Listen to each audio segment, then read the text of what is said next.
I have to play this audio first. It's Donald Trump, ladies and gentlemen. Of course, my favorite guy. Donald Trump was bragging yesterday about his cognitive test that he passed. Can you count down from 7 to 0? Those sorts of things. It was 100 to 0. Oh, that's tough. By 7. That's tough. By increments of 7. That's really tough.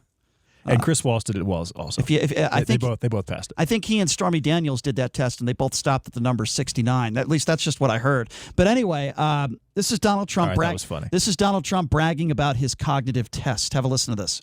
It was 30 or 35 questions. The first questions are very easy. The last questions are much more difficult, like a memory question. It's like you'll go person, woman, man, camera, TV. So they say, could you repeat that? So I said, yeah. So it's person, woman, man, camera, TV. Okay, that's very good. If you get it in order, you get extra points.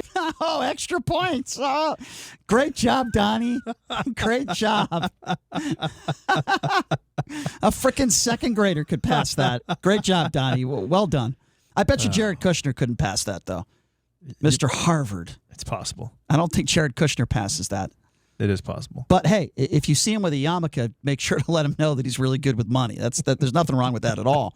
But anyway, congratulations, Donnie. You passed something in your life, and you certainly didn't have to pay someone off to do your SATs for you. So congratulations. He did go to Wharton Business School, Brian. Oh, what a bright guy. Oh, he's unbelievably. That is a very prominent school. Oh, he's a very Jared Kushner went to Harvard. That's a pretty prominent school as well, but last I checked, his father donated $5 million to the university, and Jared Kushner's accomplished nothing in his life except for spending his daddy's money in bad investments. Who has accomplished more, Jared Kushner or Donald Trump Jr.?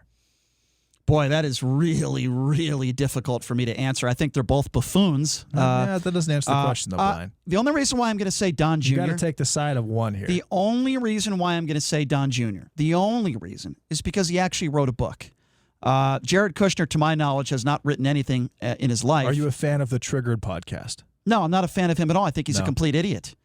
Don Jr. is a complete idiot. He's never accomplished anything in his life. Yes, he did write a book. I think Jared Kushner is also another idiot. Yeah, exactly. Thank you, Wayne Allen Kook. There's another idiot, by the way. But the bottom line is they are both.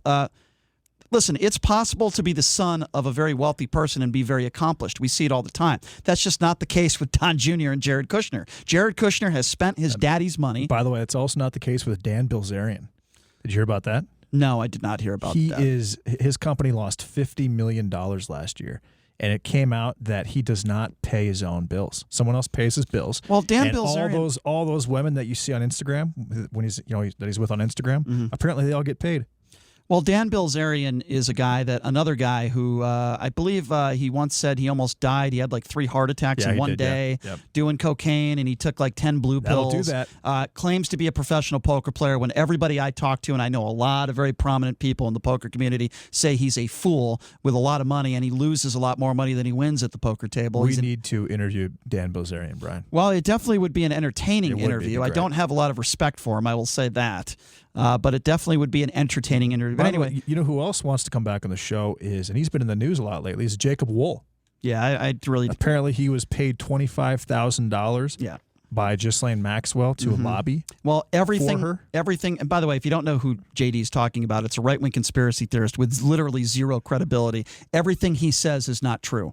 So if you want to have somebody on just for entertainment purposes so I can mock him, I suppose we can do that. But Jacob Wool is a fool, another fool who's never accomplished anything except lie, right-wing conspiracy theorist. Nothing he's ever said is true. It's all the guy does is lie.